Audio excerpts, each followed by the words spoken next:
Childhood memories are made of bright colors and tingling tastes and ring with fun and laughter. As you rekindle thoughts of those days when simple pleasures brought huge delight, the times that spring to mind are always carefree school days, delicious home cooking and classic seaside holidays. Glorious days spent on the beach with bucket and spade, fish and chips by the sea, or sticky sweet candy floss and the vibrant lights of the fair. Sadly, when we return to our favorite places, they never seem to live up to expectations. The hotel that you stayed in year after year has been turned into flats, the pier is off limits due to repair work. Everywhere is just a little bit tired and in need of some TLC. Yet there are some places that are bucking the trend, and a return visit will excite and surprise you. A popular seaside destination for over 200 years, Great Yarmouth has been attracting visitors to the stunning Norfolk coastline for the past 2 centuries. The first visitors came to reap the health benefits of seawater. The Great Yarmouth Bathhouse was opened in 1759, where guests could partake of seawater baths or, if brave enough, take a dip in the North Sea, but just for a few moments.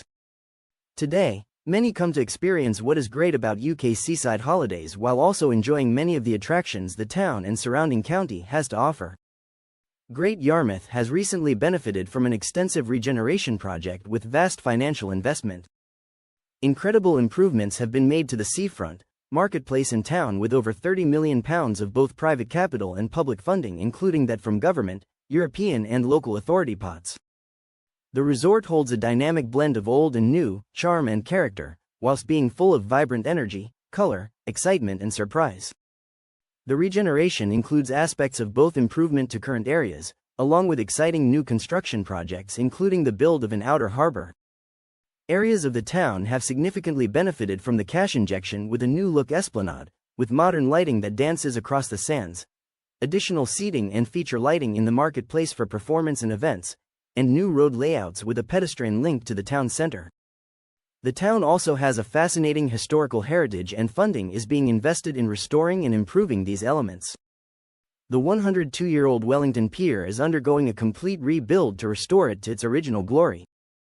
Maritime House, formerly the Maritime Museum, located on the seafront, has undergone restoration and repair and is now the new tourist information center, while the historical character of the Rose, Market Row and Broad Row has been enhanced by Victorian-style lighting and period paving.